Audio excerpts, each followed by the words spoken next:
Today, the Department of Justice announces the takedown of the dark web market Alpha Bay.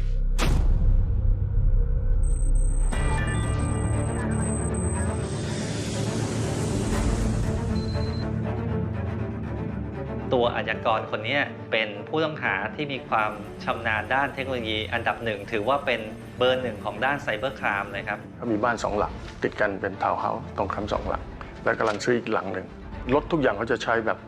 เป็นซุปเปอร์คาร์หมดทุกคันแต่ทำงานจริงๆจังเราไม่เห็น The website was grossing close to $500 million per year, so we're talking about, $300 to $500 million a year.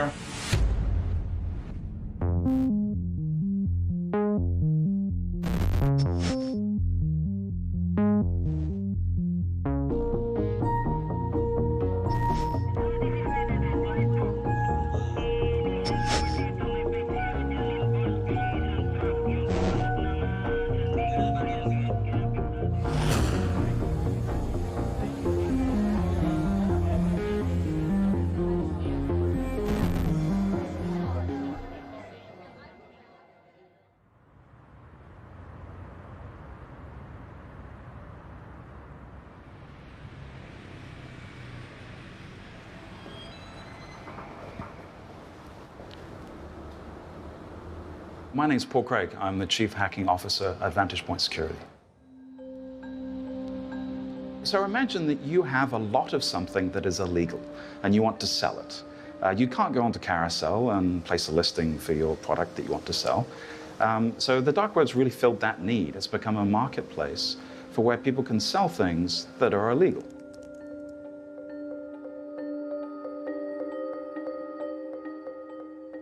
So here we can get a diploma from almost any school for 0.1 of a Bitcoin, so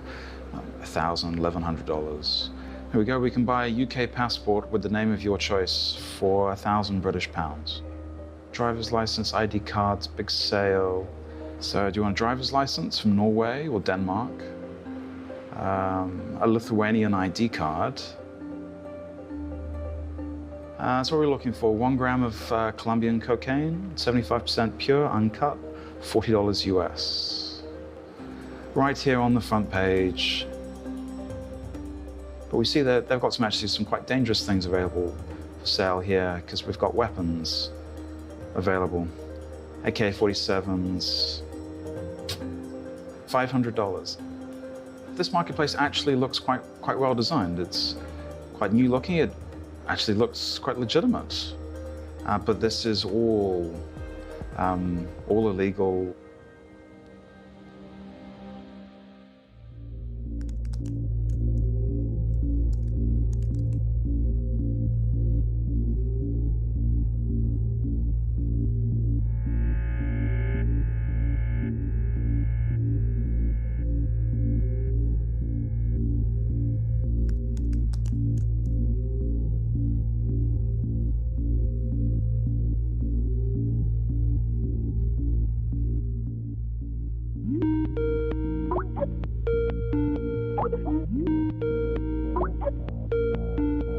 So think of it as eBay without the auctions or Amazon Marketplace. It's exactly the same thing in spirit. The only difference is that because the site is anonymous, people are not shy about trading illicit goods. Alpha Bay very much looked like a really simple cut-down e-commerce site. Very, very simple. Just had categories and lists of products and prices. You would click on the link of the product and you could see a photo and a brief little description. Top-rated, great reviews, very strong, lab-tested, and a lot of people had comments about how they secretly shipped their items. So it would be shipped in a CD case, or this would be hidden in a vase or something.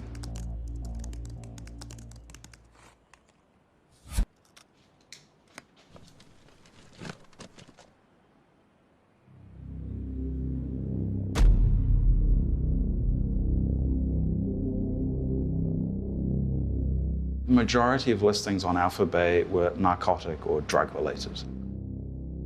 There were like hundreds of pages of listings for different categories.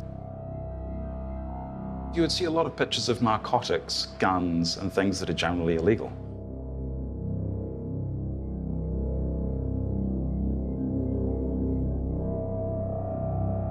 Marketplaces like Alphabay are interesting in the sense that they bring the local drug dealer to the global scale. So if you think about it, the total drug market is huge. You're talking trillions of dollars. But your local drug dealer is not grossing a lot of money. The revenues are fairly small because you have to have this face-to-face interaction. There's also tons of risk associated with selling drugs on the street. And so those operations tend to be pretty small. But by moving them online, they take the Amazon model of electronic commerce and use it for illicit goods. So of course, it gives people a much larger pool of potential customers and a much larger outlet. You do not just deal with your 10 or 15 regular customers, you deal potentially with tens of thousands or hundreds of thousands of potential customers worldwide. These websites don't have much content other than, here are my illegal goods for sale.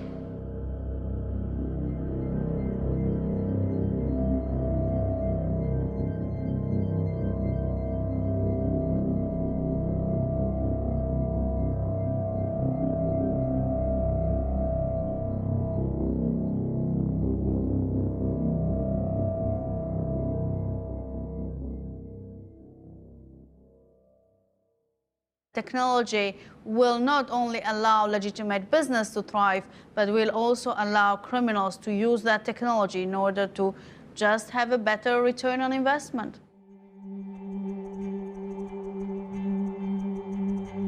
It definitely is a bigger threat to the overall communities, and therefore it was a priority for the police to shut it down.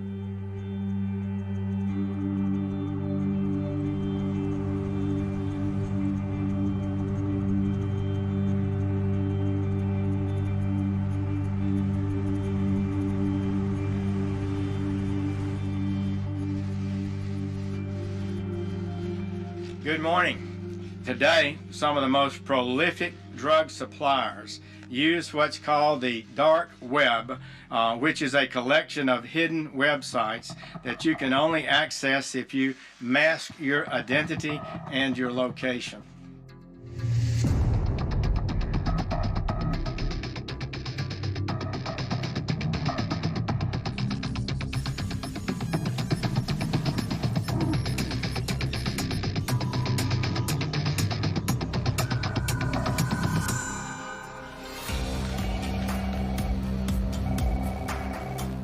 During the Alphabay investigation, one thing that became pretty clear was that the person who was in charge of the marketplace was somebody with the handle Alpha02.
What was interesting with Alexander Casas is that he started his online career as essentially somebody who was selling illicitly obtained online credentials. He was perhaps coming from this hacker mentality, and he built his marketplace based on that. And this is somebody who was, technologically inclined. He liked to run websites, he liked to run an e-commerce platform, and he had a business, and his business was successful. And it's quite human nature. You have a business that is successful, that is something that you like to do. You perhaps turn very quickly a blind eye on what's going on in your business, or you don't really realize what you're doing. Some of them start the marketplaces due to, I would say, ideological reasons. They believe that government should not tell people what they can or cannot put in their bodies, and they want to provide an online platform to do that. But then, when the marketplace starts to work quite well, they realize that the money is rolling in. They basically just get a thrill of operating those markets, and that's essentially what leads them to their downfall.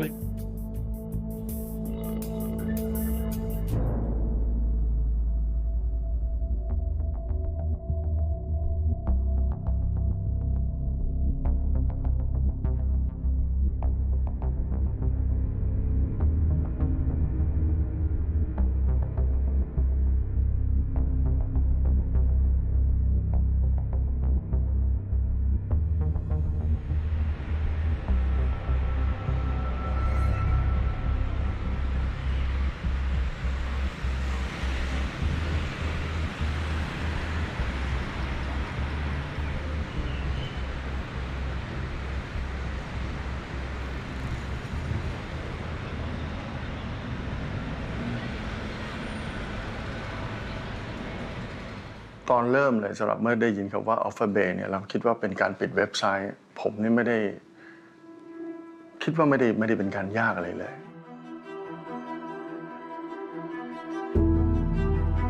แต่เพื่อนอเมริกันเนี่ยก็พยายามบอกช่วยพดรู้จักแมคโครไหมอะไรอย่างเงี้ยบอกรู้จักแมคโครใหญ่บอกถ้าบอกว่าถ้าแมคโครขายยาเสพติดแล้วถ้าใหญ่กว่าแมคโครสัก50 เท่าเนี่ยใหญ่ไหม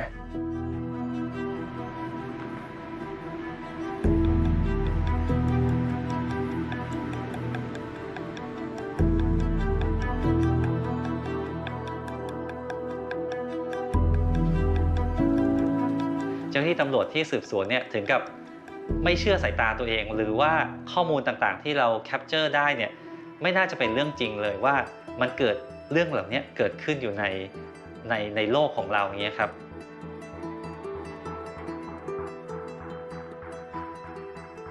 การที่อาชญากรคนหนึ่งเนี่ยสามารถที่จะบริหารเว็บไซต์นะครับที่มีมูลค่าเป็นหลักหลายพันล้านนะครับมีการกระทำความผิดสูงที่สุดได้เนี่ยเขาจะต้องมีการบริหารจัดการที่ไม่ธรรมดาพอเราเริ่มศึกษาแล้วคือว่าเว็บนี้มันผู้ที่เข้ามาใช้หรือมาติดต่อเป็นแสนคนถ้าเป็นยาเสพติดเนี่ยก็คือว่าหายากนะครับที่กลุ่มนักค้ายาเสพติดนี้มีกลุ่มนักค้ายาเสพติดถึงกลุ่มละ100,000 คนเนี่ยคือการปราบยาเสพติดเราเนี่ยผมอย่างผมทำเนี่ยผมก็ทำมา30 ปีแล้วแต่โอเปอเรชั่นอันนี้มันแปลกเพราะมันเกี่ยวกับเทคโนโลยีแต่จากการสืบสวนขยายผลมาเรื่อยรู้ว่าในที่สุดน่าจะอยู่เมืองไทยเราก็จึงเข้ามาสโคปใกล้ชิดแล้วก็สืบสวนใช้เวลาอยู่หลายเดือนอยู่กว่าจะรู้ว่าตัวเขาอยู่ประเทศไทย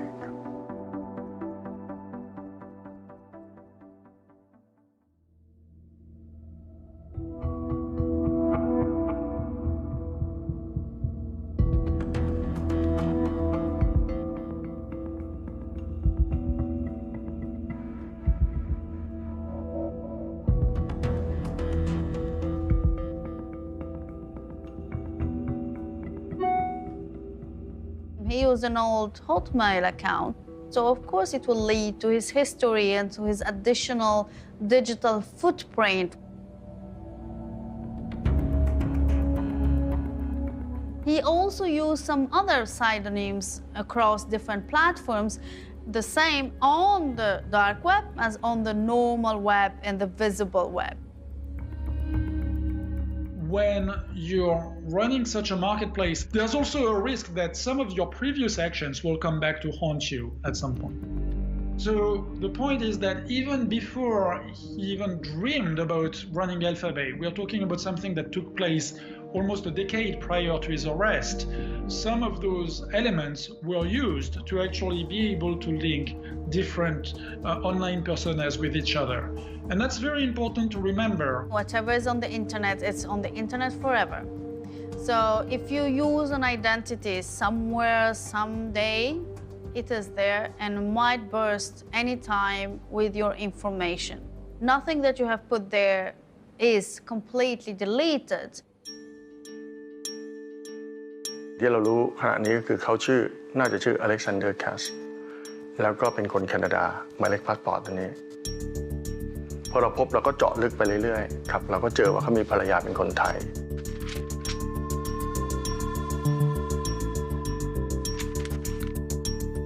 เราก็ทำการสืบสวนเขาก็ไม่มีอะไรคือไม่ได้ทำอะไรเท่าไหร่แล้วก็สอบถามจากข้างเคียงหรือเก็บข้อมูลก็ทราบว่าเขาทำเกี่ยวกับคอมพิวเตอร์ใช่ไหมเราก็พยายามดูเขาทำคอมพิวเตอร์อะไรขายอะไรมีทรัพย์สินอะไรซึ่งเราดูว่าโอ้เขามีทรัพย์สินเยอะนะเขามีบ้าน2 หลังติดกันเป็นทาวน์เฮาส์ตรงข้าม2 หลังแล้วกำลังซื้ออีกหลังหนึ่งซื้อแล้วก็กำลังตกแต่งเป็น100 ล้านอีกที่หนึ่งแล้วก็ไปเช่าอีกที่หนึ่งมีบ้านแล้วแต่ยังไปเช่าอีกที่หนึ่งเราก็เห็นว่าเขาใช้รถ Lamborghini นะ Aventador ซึ่งราคาแพงสุดก็หลาย30 ล้านนะแล้วก็มี Porsche นะครับแล้วก็มี Mini Cooper แล้วส่วนมอเตอร์ไซค์ก็ใช้ Superbike BMW ซึ่งเป็นรถราคาสูงทั้งนั้นเลย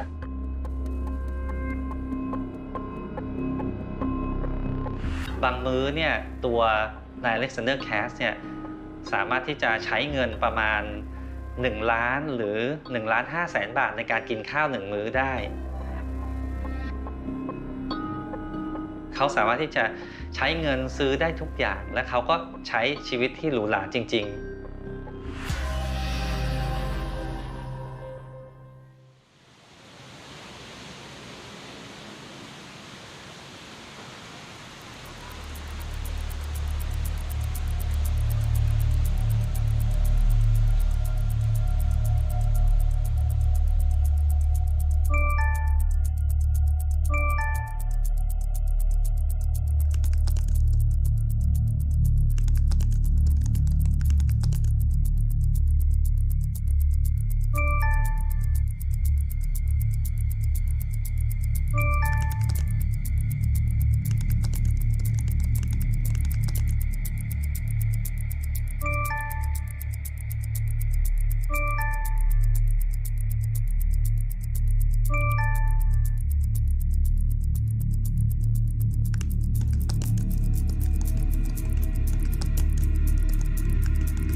ก็เป็นเรื่องปกติของมนุษย์ที่อยากจะโอ้อวดนะในสิ่งที่ตัวเองได้มาเร็วอะไรเงี้ยเพราะฉะนั้นในการโอ้อวดเนี่ยบางครั้งเองเนี่ยมันก็เป็นที่จับตาเหมือนกันว่าทำไมคุณรวยเร็ว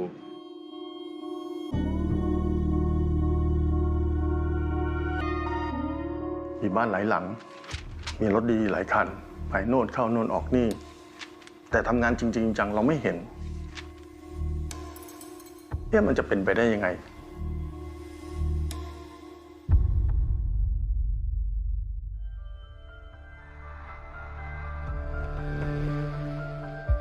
Many countries, even in Southeast Asia, they have a law that government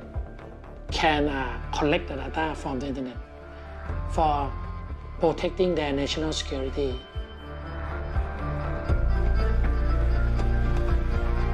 They call it lawful interception.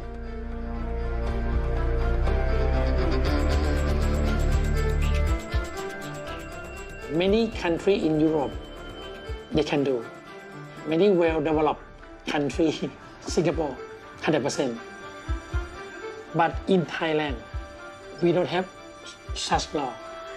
And many hackers in the world know that Thailand don't have such kind of the law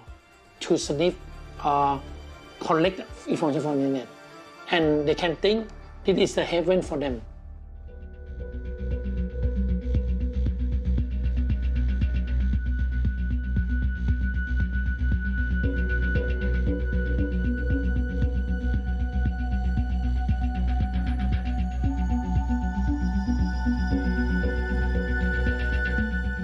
Sony Picture case is a world-class big case. We are the source of the IP address that attacked Sony Picture. We found that we has been hacked by the foreign hacker. All the IP address of the attacker originate from USD and the hotel in Bangkok.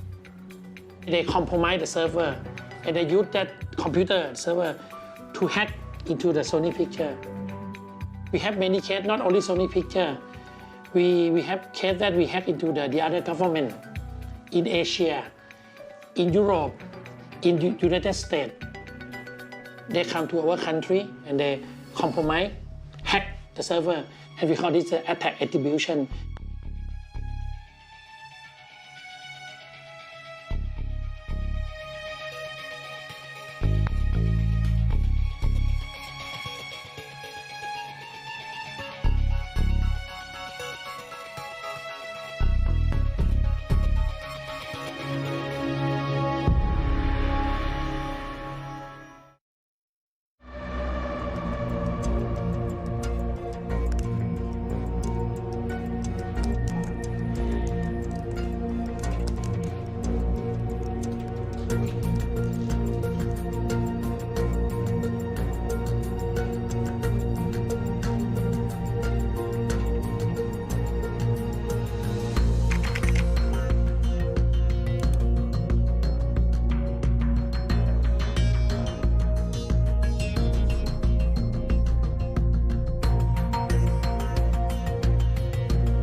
The Breaking Bad syndrome. So Breaking Bad is this very popular TV series, and you see the evolution of the character over the series to change from a very nice, upstanding citizen to an absolutely horrible criminal. Even more than money, there is kind of the thrill of doing this business and realizing how powerful you are. They get addicted to their own product. And that product is not drugs, it's the thrill of running an illicit website. Alphabet is an online anonymous marketplace that is running anonymously on the internet.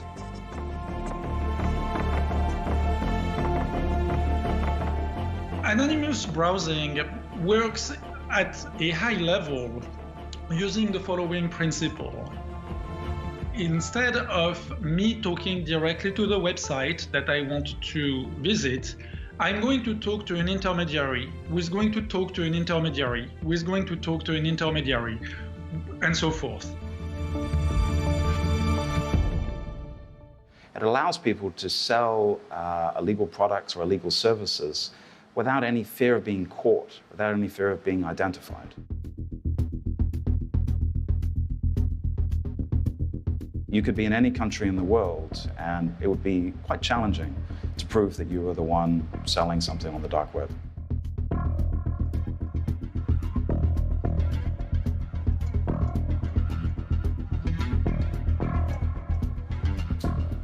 First link would be download Tor. You can download Tor for free online. It's very simple, very straightforward to download and install, and within seconds you can be running the Tor browser. So on the typical internet, the general internet that people know, you'll see .com, .net, .org. On the Tor network, we only see the string of random characters .onion. So there's no even way to track the domain name. It's just a string of random characters. So you can quite clearly tell that is on the Tor network.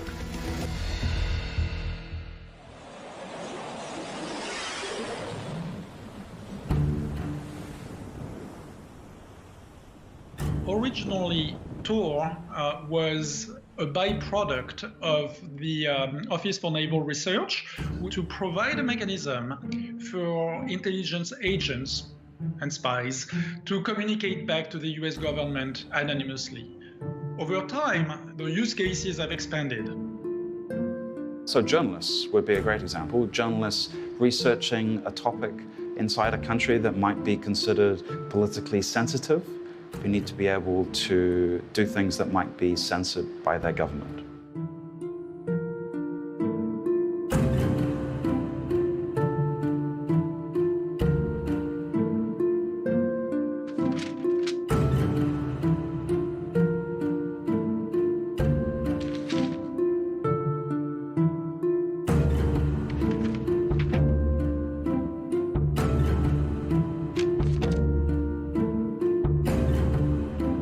So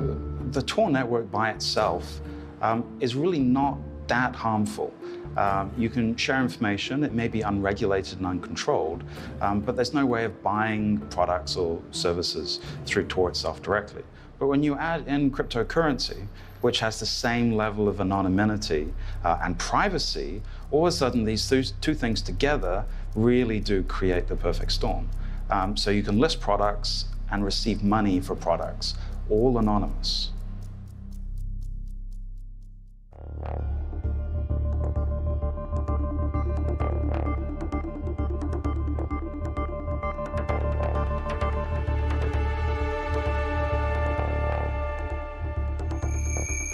When I was working on the sort of great project of my life back in 2013, and trying to figure out things like how could I get this archive of material to journalists? So how could they see things in a safe way that's uncontrolled? There's a question of, well, do I need server infrastructure of my own? Maybe the answer is yes. Okay, how do I pay for that anonymously? Maybe someone like me may have used Bitcoin for something like that. This is 0.4 of a Bitcoin for a Dutch passport. That would be about 4,500 given today's rate of Bitcoin, which is about 10,000 for one Bitcoin. Yeah, we accept all cryptocurrencies. Cryptocurrency is definitely the payment choice.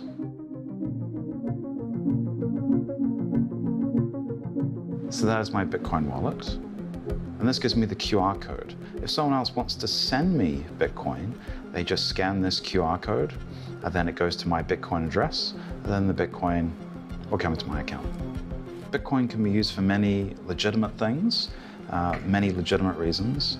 It just happens to also be the #1 choice for people selling things on the dark web. There's no way of tracking it. Or there's no way of tying a cryptocurrency wallet or address to a person. Traditionally, a lot of crime has been caught by busting the trail of money, because money always leaves quite a trail.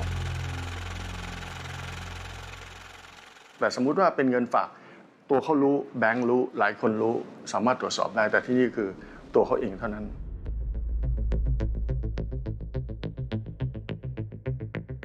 จะเห็นว่าการค้าเนี่ยมันเหมือนเป็น virtual มันไม่ใช่เป็น actual มันเป็น virtual ไม่ว่าการค้ายาเสพติดข้อมูลในไฟล์ต่างมันอยู่ในอากาศทั้งหมดเลย So you can send millions of dollars to someone else on the other end of the world and receive goods in return without anyone in between actually seeing or knowing. The growth of cryptocurrencies, it's been very much pitched directly on the growth of the dark web and financial services on the dark web.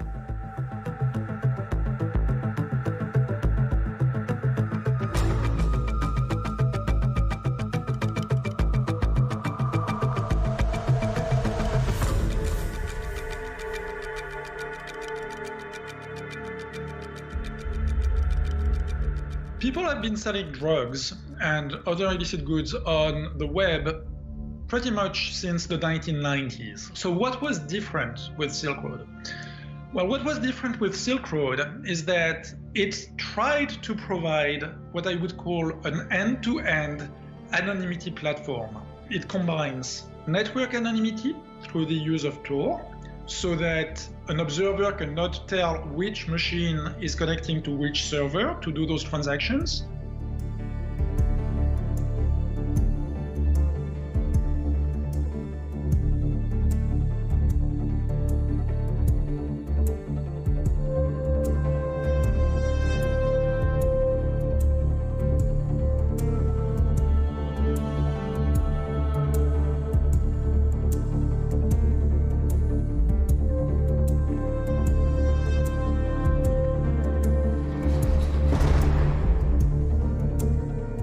You might have thought, well, the police has shown that they can arrest those people, and so you'd be foolish to enter this line of business because you're going to get caught.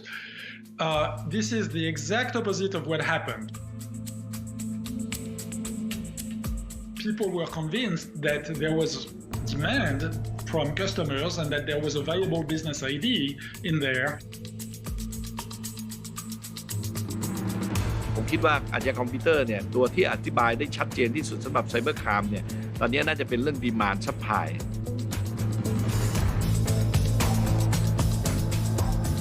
นะครับว่า demand คนในเรื่องของตลาดมืดเนี่ยมันมีเยอะ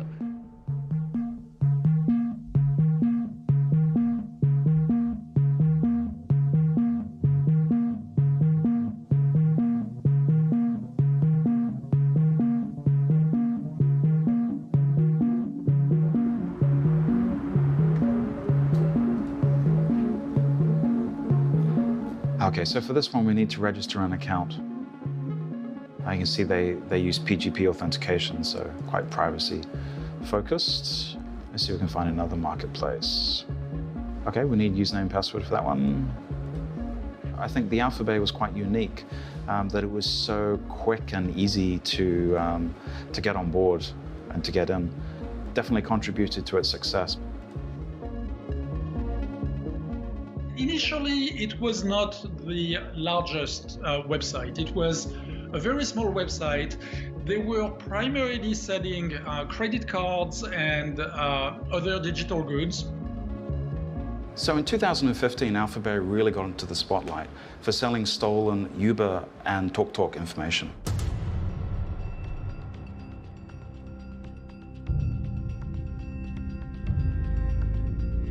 Now, this is just a great example of an illegal product, data in this case, being sold online. And I imagine very cheaply, because this information, there will be a lot of it, so people will be selling person by person a few dollars. But there are a lot of accounts that were being sold on Alphabet, not just things like Uber, also Netflix, Hulu. These are the things I think people would buy quite frequently. Because it's considered not so illegal, but something that they want. But reasonably quickly, they became dominated by drugs. The first vendor on Alphabet was probably Alpha02, selling credit card numbers he had access to. And then, as the business picked up and other vendors joined, he didn't, say no when people started to sell drugs.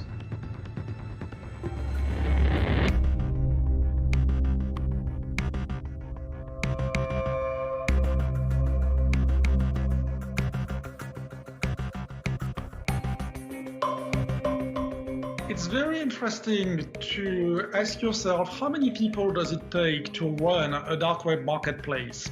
And the answer is surprisingly few in general.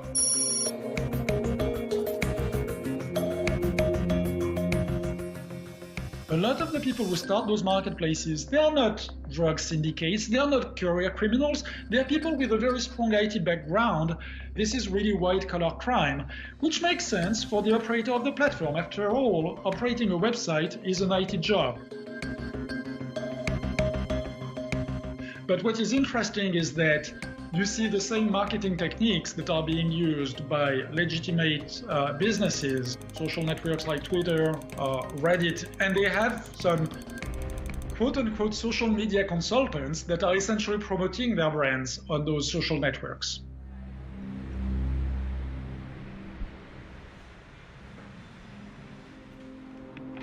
ส่วนมากอาชญากรทางด้านไซเบอร์เนี่ยจะมีอายุอยู่ประมาณ 18-25 ปี เพราะนั้นแรงจูงใจในเรื่องที่จะทำอะไรแผลงๆเนี่ยนะครับแล้วก็อาจจะไม่ค่อยกลัวในเรื่องกฎหมายนะครับเป็นกล้าทดลองกล้าบ้าบิ่นเนี่ยมีเยอะ You have a certain ego present within the community.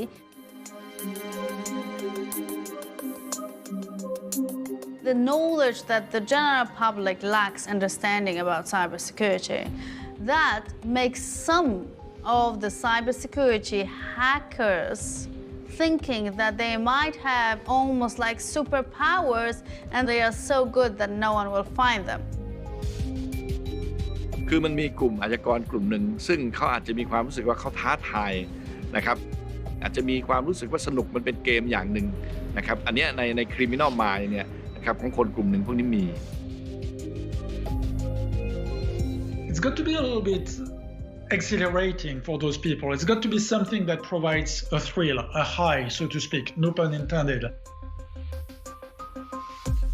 In the particular case of Alphabet Marketplace and the reach and the amount of users that particular marketplace reached, probably the owner had a feeling of success, a feeling of being untouchable because he reached a certain level that they didn't find me until now. I don't think they will catch me. ตอนแรกเขาก็ไม่คิดว่าเราจะล่วงรู้ถึงขนาดนี้ได้นะเขาเป็นคนที่ฉลาดมากนะครับซึ่งใครจะรู้เท่าทันก็ได้ไงเขาคงวางไว้หลายชั้นก็อย่างที่ว่ากว่าเราจะใช้เวลาคนเป็นร้อยใช้เวลาเป็นเดือนสู้กับคนคนเดียว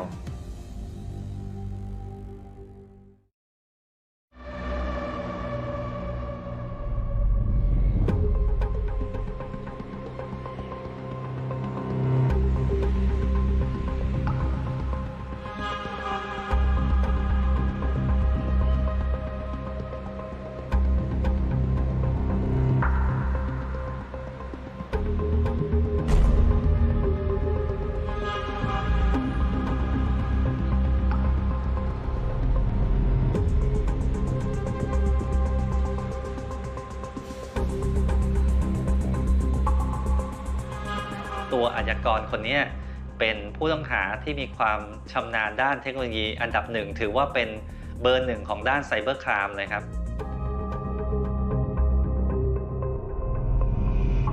อาชญากรคนนี้มีความชำนาญในการหลบหลีกเส้นทางในการตรวจสอบของเจ้าที่ FBI มานานนะครับซึ่งตอนนี้เราสามารถที่จะสืบสวนจนทราบแล้วว่าเขาเนี่ยมากระทำความผิดในประเทศไทยฉะนั้นเนี่ยเป็นเรื่องยากมากครับที่เราจะต้องรวบรวมพยานหลักฐานในการจับกุมตัวอาชญากรคนนี้ให้ได้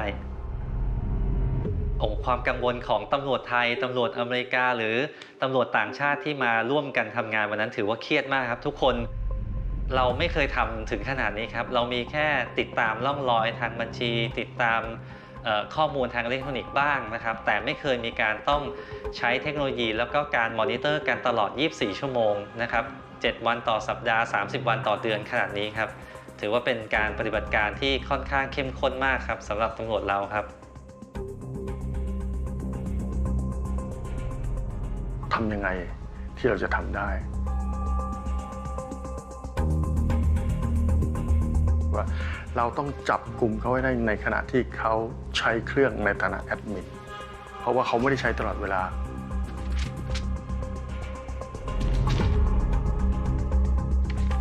Seeing someone's laptop logged into the marketplace also shows that intent. It shows that you are actually the person who's adminning this marketplace. So people that are using Tor cryptocurrencies will almost certainly be using extra security precautions on their laptop. So if law enforcement came, you just close your laptop. It's a giant encrypted brick. There is nothing more watertight than being logged in as an admin through an illegal marketplace. You're clearly involved.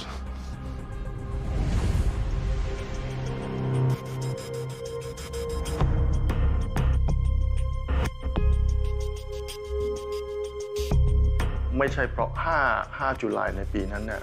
ไม่ใช่ว่าเราพร้อมคนเดียวคือพร้อมทั้ง10 ประเทศพร้อมกันหมด10 ประเทศคือทำเราเป็นสเต็ปแรกที่เราคอนเซิร์นคือว่าพอเราทำปั๊บจะมีประเทศต่อไปถ้าเราทำแล้วเราเฟลทุกคนก็จะเฟลไปหมดเพราะตัวสำคัญอยู่ที่เราประชุมกันวางแผนแล้วก็มีการปรับแผนการทำงานเนี่ยเรียกว่าวินาทีต่อวินาทีเลยเราจะเข้าชาร์จตอนไหนนะครับเราจะเลือกมุมไหนเมื่อเขาออกมาแล้วใครจะเข้าควบคุมตัวทุกอย่างต้องอยู่ในการควบคุมของเจ้าหน้าที่ตำรวจให้ได้ทั้งหมดจึงจะมีสัญญาณในการเข้าจับกุมตัวนายอเล็กซานเดอร์แคสวันนั้นครับ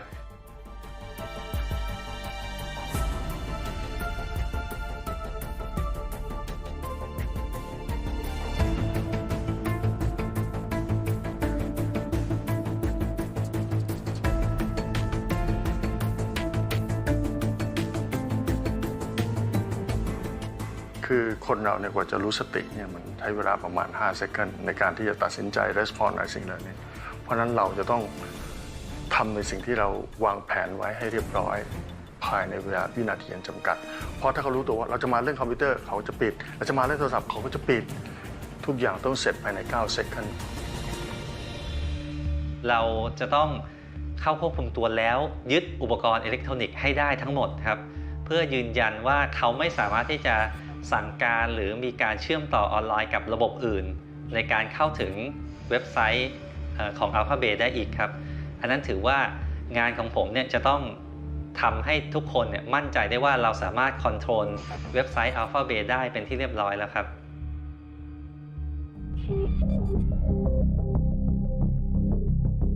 เมื่อเราเข้าไปตรวจสอบอุปกรณ์นะครับทางอิเล็กทรอนิกส์เช่นคอมพิวเตอร์โน้ตบุ๊กนะครับหรืออุปกรณ์ทางอิเล็กทรอนิกส์อื่นๆเนี่ยก็จะพบว่าตัวนาย Alexander Cass เนี่ยได้ฝัง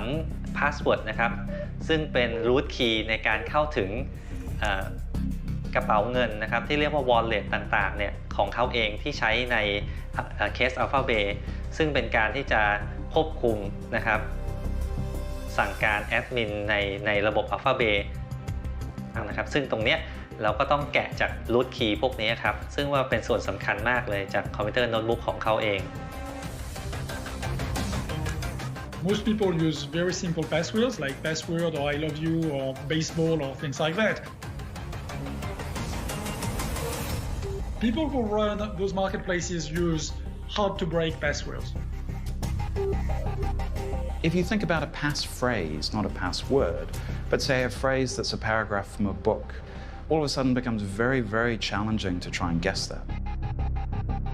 Trying to break one of those passwords would take an enormous amount of resources. It's not even clear that it's possible. And breaking the encryption itself is basically infeasible with today's technology.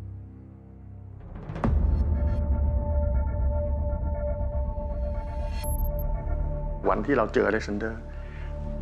ทีมที่เราเข้าไปทีม Cyber Crime เราเข้าไปเนี่ยกำลังออนไลน์ Operation Like Admin นั่นก็คือเราก็มั่นใจในพยานหลักฐานที่เรามีทั้งหมดครับว่านี่แหละเขา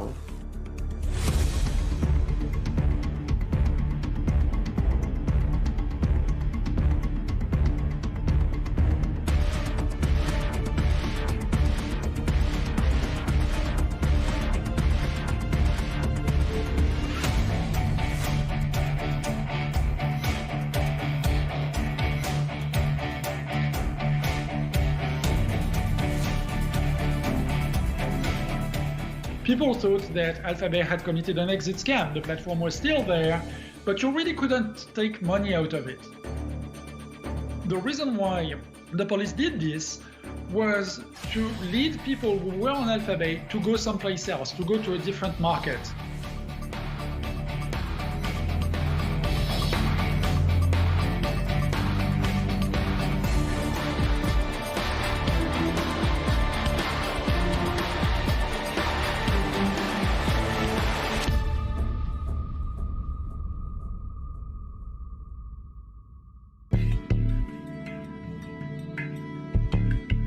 This is a landmark operation. Alphabet was roughly 10 times the size of the Silk Road.